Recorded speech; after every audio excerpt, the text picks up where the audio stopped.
بسم الله الرحمن الرحیم. سلامونه او نیکې هیلې ګرانو زده کوونکو ته د تاسو د کورونو ښوونکی بیا هم زینب حمیدي د تاسو په چوپړ کې حاضره ده او تاسو ته د خپل د ننني پروګرام یا برنامې ته ښه راغلاست وایي. ګرانو زده کوونکو، څنګه چې تاسو بیا هم ګورئ د څلورم ټولګي ریاضي مضمون پښتو ژبې کې تاسو درې نوي یا تیر لوستونه چې د افقي یا عمودي ډول باندې د اعدادو جمع کول ول په ډېره ښه توګه مو ولوستل. په هغې کې مو فعالیتونه وکړل، بعضې تمرین سوالونه مو د تمرین په حیث باندې حل کړل، په خپله کتابچو کې مې ورسول. تر دې دمخه چې تاسو بیا هم د مونږ د نن لوست پیل وکړو، که د خپلې کتابچې وګورئ، د خپل کتابونه مو د ځانه سره وینئ، تاسو په ډېره ښه توګه باندې پوهیږئ چې مونږ د خپل تیر لوست په څو اجزاوې تقسیم کړئ او کوم لوست مو په څه رقم وویل. افقي ډول باندې مو د جمع کول د اعدادو جمع کول زده کړل، په عمودي ډول مو د اعدادو جمع کول زده کړل او مونږ دا نتیجه واخیستله د خپل د درسونو نه چې که چیرې مونږ په افقي او عمودي ډول باندې دغه اعداد یو د بل سره جمع کړو نو په حاصل کې هیڅ تغییر نه راځي. او څنګه چې د مونږ دغه د جمع مثالونه د اجزاوو نه جوړ شوي، یعنی هر جزء کولی شي چې د مونږ د جمع یو سوال یا یو مثال د دوه جزو نه یا هم د دوو نه لا د ډېر اجزاو نه جوړ شوي وي. تاسو ډېر ښه وپېژندل چې د دغې اجزاو قسمتونه کوم یو دي او بیا یې هم کولی شئ چې دا په خپلو ځانو سره حل کړئ، د خپل د چاپېریال یا همزولو سره یې تمرین کړئ. د مونږ نننی لوست د تاسو په خدمت کې دی او دغه درس د تاسو دپاره یوه کورنۍ دنده لري او بیا هم د تاسو ارزونه ده. یعنی که چیرته تاسو د خپل کتابونو اتم مخ واړوئ نو دغه صفحه به تاسو د خپل په کتابونو کې ومومئ. څه رقمې چې په دغه ارزونې کې د تاسو نه تقاضاوې کړي دي چې ښاغلی ښوونکي د ځان ډاډه کړي، یعنی چیرته که د تاسو ښوونکي تاسو ته درس درکوي خو بیا هم باید د دغې د ارزیابۍ دپاره باید تاسو په ډېره ښه توګه سره هغه سوالونه چې تاسو ښوونکي تاسو نه پوښتنه کوي یا هم په خپلو کتابچو کې تمرین کوئ په ډېره ښه توګه هم سره زده کړي وي. مونږ ته یې ویلي چې آیا زده کوونکي عددونه په عمودي ډول سره جمع کولی شي؟ انشاءالله چې بالکل یې کولی شي. ولې؟ ځکه چې مونږ ولوستل چې په عمودي ډول باندې چې کله مونږ اعداد جمع کوو، یعنې په دغه ډول مونږ اعداد لیکو چې هره طبقه یې په خپل ځای کې لیکل کیږي او یویز به ټول یویز ټولیږي، یویزې خانه کې لیکل کیږي، لسیز به ټول لسیز یو ځای ټولیږي، لسیز خانه کې لیکل کیږي. نو تاسو ډېر ښه پوه شوي، نو حتی همدې ته مربوطه به مو د خپلې کورنۍ دندې هم ترسره کړي وي. ګرانو زده کوونکو، څنګه چې تاسو وویل چې آیا زده کوونکي د دوو یا څو عددونو د جمع حاصل په افقي ډول په صحیح توګه سره په لاس راوړلی شي؟ د دې تاسو د ښوونکي د ډاډګیرنې دپاره تاسو کولی شئ چې د خپل په کتابچو کې مثالونه ولیکئ او هغه مثالونه په افقي او عمودي ډول باندې په خپل کتابچو کې حل کړئ او انشاءالله چې زه اطمینان لرم چې تاسو به هیڅ ستونزه نه لرئ او ټول سوالونه به ډېر ښه طریقې باندې په خپل کتابچو کې حل کړي وي. د تاسو کورنۍ دندې په حیث باندې بیا هم، یعنی مونږ خو ولوستل چې مونږ څو اعداد څه رقم کولی شو په عمودي یا افقي ډول باندې حل کړو. بالکل. اوس مونږ دلته د تمرین دپاره لا د زیات زده کړې دپاره دغه سوالونه چې د تاسو د کتاب برخه ده حلوي. تاسو کورنۍ دندې کې تاسو ته ویل شوي چې لاندې پوښتنې حل کړئ. آیا تاسو دې ته آماده یاستئ چې دغه پوښتنې یو د بل سره حل کړئ؟ آفرین، ډېر ښه. نو اوس یې مونږ څه کوو؟ دغه پوښتنې مو مرتب شوي دي دلته، یویز د یویز تر لاندې، لسیز د لسیز تر لاندې، یعنې په همدغه ډول باندې مونږ دا حلولی شو. د مثال په توګه مخکې د دې نه چې زه دغه درس تاسو ته شروع کړم، راځئ چې مونږ د خپل یو عدد په چوت کې یا د هغې لوست باندې تمرین وکړو. څه رقم؟ یعنی که چیرته تاسو سره اعداد وي یا هم وغواړئ چې د خپل اعداد به څه رقم تاسو یو د بله سره تمرین کوئ، نو په ډېره ښه توګه یې کولی شئ چې تاسو دغه عدد په خپل چوت کې یا طبقه بندي د لحاظه څه رقم وکاروئ. یعنی هره مرتبه درې طبقې لري، یویز، لسیز، سلیز. اوله مرتبه ده. دویمه مرتبه چې 3 طبقې لري، زریز، لسریز او سلزریز دي. د مونږه لومړی ده چې څنګه تاسو دلته ګورئ چې هغه ویل شوي دي چې 6,129 یعنې زه همدغه 6,129 څنګه د اعدادو په طریقې دلته لولم. یعنې که زه چېرته په مراتبو باندې وویشم نو د ما لومړی عدد څه دی؟ 9 دی.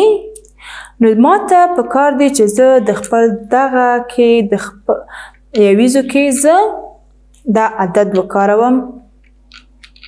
1 2 3 4 5 6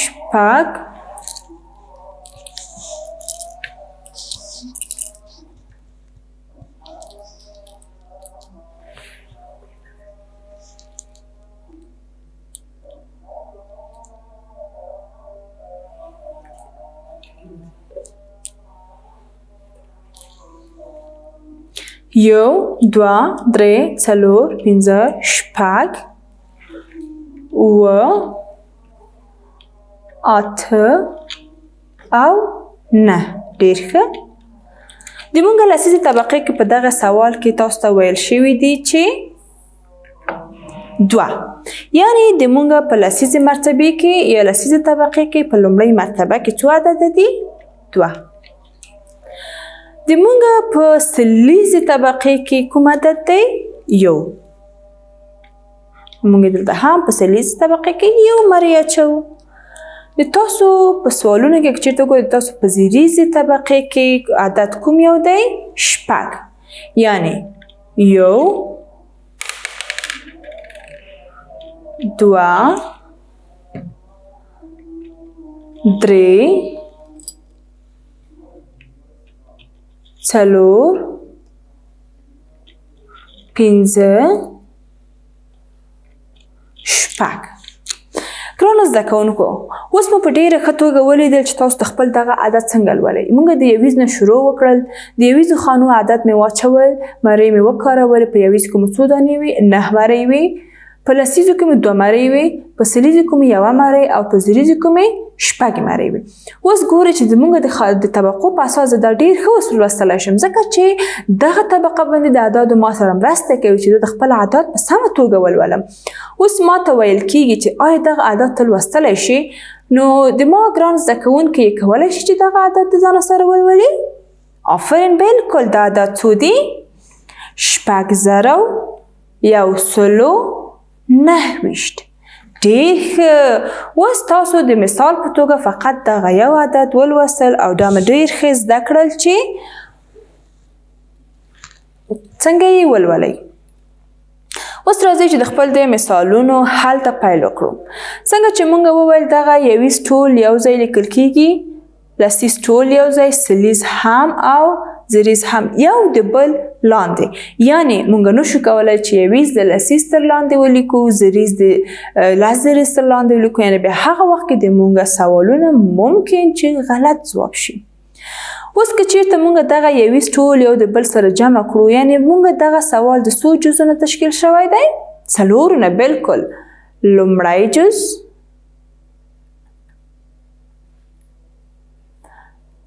دویم جز، دریم جز، څلورم جز او د جمع حاصل. 9 جمع ته که تاسو چېرته وشمېرئ نو د دې ځواب به حتما 11 وي. 11 جمع 11 جمع 9. مونږ یې ویلی شو که چېرته تاسو په دغې کې ستونزه لرئ نو مونږ کولی شو چې دا په جدا توګه باندې حل کړو. وایو چې 11 جمع 9. وایي 9 جمع 9 14. یوې حاصل راځي 24. ښه، 24 جمع 8 بیا هم مونږ وایو چې 24 د 8 سره جمع، یعنې هر هغه جواب چې لاسته راوړو هغه د بل عدد سره جمع کوو.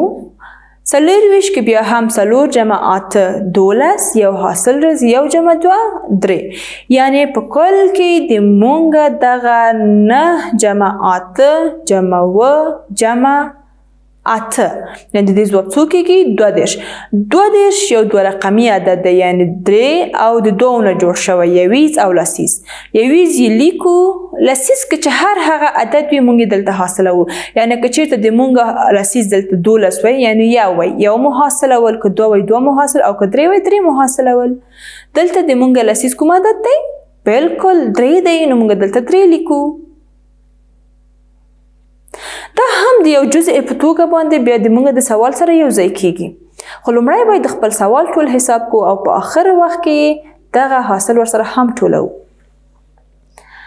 بیا هم 2 جمع 3 15 15 جمع 15 لس لس جمع 3 دیارلس دیارلس 3 حاصل لرو دیارلس جمع 3 شپاړس شپاړس کې بیا هم شپږ لیکو یو حاصل نیسو دلته یو جمع څلور 15 15 جمع 3 8 8 جمع 2 لس لس نشم لیکلی ولې بالکل ولې چې زه یو حاصل لرم حاصل بیا هم باید ورسره ټول کړم نو لس جمع یو 11 11 کې یویز یې لیکم لسیز یې دلته ټولوم څنګه پوه شو چې کوم یو یویز دی کوم یو لسیز دی که زه چیرته دلته یو 11 ولیکم ګورې دا د یویزې طبقې کې دی دا هم د لسیزې طبقې زه وایم چې یویز یې لیکم او لسیز یې حاصلوم بیا هم شپږ جمع 2 8 8 جمع یو 9 9 جمع یو لس لس جمع د حاصل سره مې یو درلودل 11 11 به دلته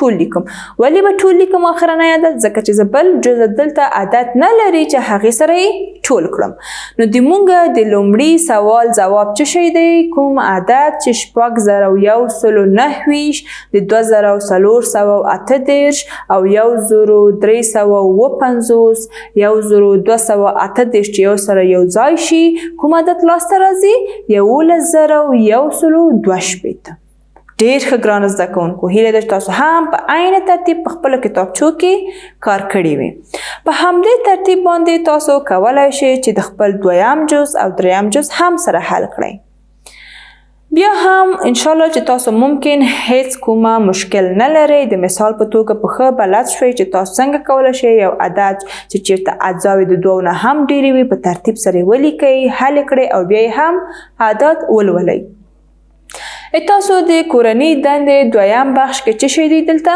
وایي لاندې عددونه په افقي ډول سره جمع کړئ اوس خو مو دغه عدد په عمودي ډول سره جمع کړه په لومړۍ برخه کې په دویمه برخه کې موږ ته ویل چې په افقي ډول سره یې جمع کړئ نو په افقي ډول هم هیڅ کومه ستونزه نه لري فقط یویز د یویز سره یعنې د ټولو اجزاو یویز یو د ډول یو ځای ټولیږي لسیزونه یې بل ځای ټولیږي سلیزونه یې بل ځای ټولیږي زلیزونه یې بل ځای ټولیږي نو بیا هم د حاصل په جمع کې یویزونه کې څنګه چې موږ وویل د لیکلو په وخت کې موږ د ښي لاس نه شروع کوو نو زه که یویز د یویز سره ټول کوم دلته په ښي لاس کې لیکم یعنې اول یې لیکم موږ لومړی سوال دی چې 1503 چې د 2140 سره جمع شي نو حاصل به څه وي څنګه چې موږ ویل دا یویز دی لسیز سلیز او زریز یویز لسیز سلیز زریز اول عدد د لومړي عدد سره ټولیږي یعنې 3 د 9 سره ټولیږي دغه 3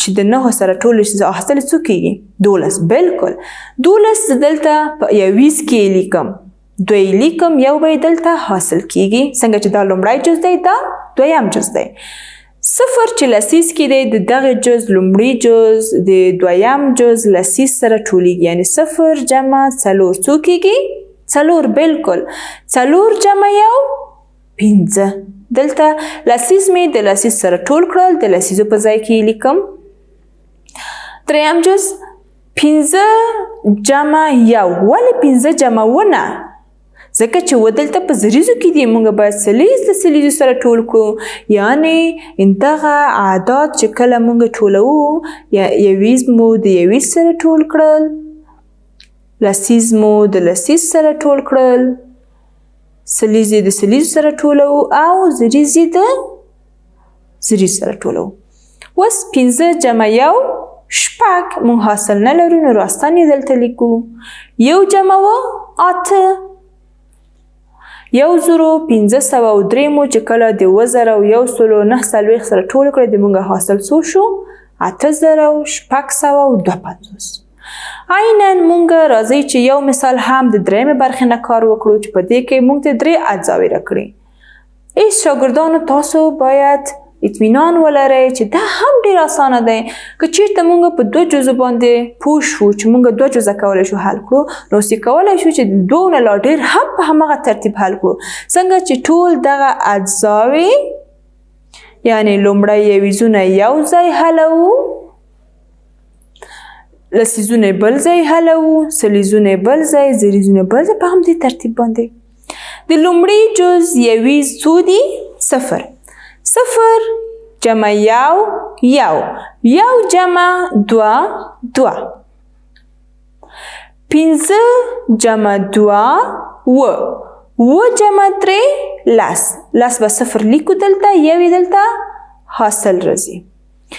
1 جمع 3 4 4 جمع 0 4 یو مو حاصل درلوده 5.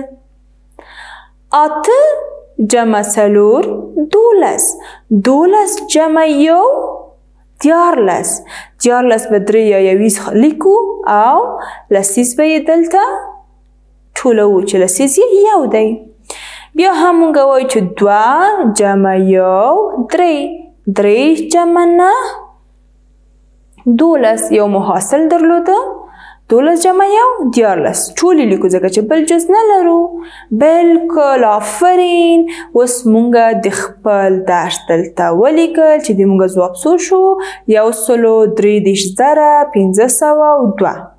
که چیرته تاسو دا نشئ کولی چې ولولئ او د تاسو په نظر دا یو عدد دی چې اوږد دی، تاسو ته لوستم سخته ده، نو کولی شئ چې یویز، لسیز، سلیز، زریز، لس زریز، سل زریز. ګورئ سل زریز 133,502. ډېر ښه توګه باندې پوه شوئ. انشاءالله چې هیڅ مشکل نه لرئ او د خپل د کورنۍ دندې د پاتې برخه هم په خپله کتابچو کې حل کړئ او د سبا دپاره یې په خپله کتابچو کې حل کړي تیار ولرئ. انشاءالله چې 2یم جز هم په همدې ترتیب باندې حلیږي. هیڅ مشکل او ستونزه به د تاسو په دې درس کې نه وي.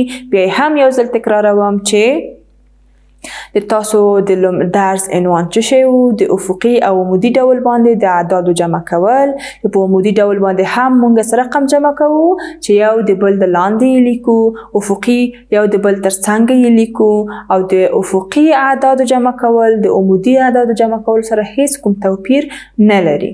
یعنی ځواب یې په هر شکل باندې چې مونږ حل کړو مونږ ته یو ځواب لاسته راځي. او لا هیر یې نه کړئ چې مونږ په خپل حل کې باید یویز د یویزې خانې سره ټول کړو، د حاصل جمع په ځای کې د یویزو په خانه کې ولیکو، لسیز د لسیز، او په همدې ډول چې د مونږ طبقې هر څومره لا ډېر شي هره طبقه به د خپل د همنوې طبقې سره جمع کوو او د حاصل په ځای کې به هم د همنوې طبقې په ځای کې لیکو.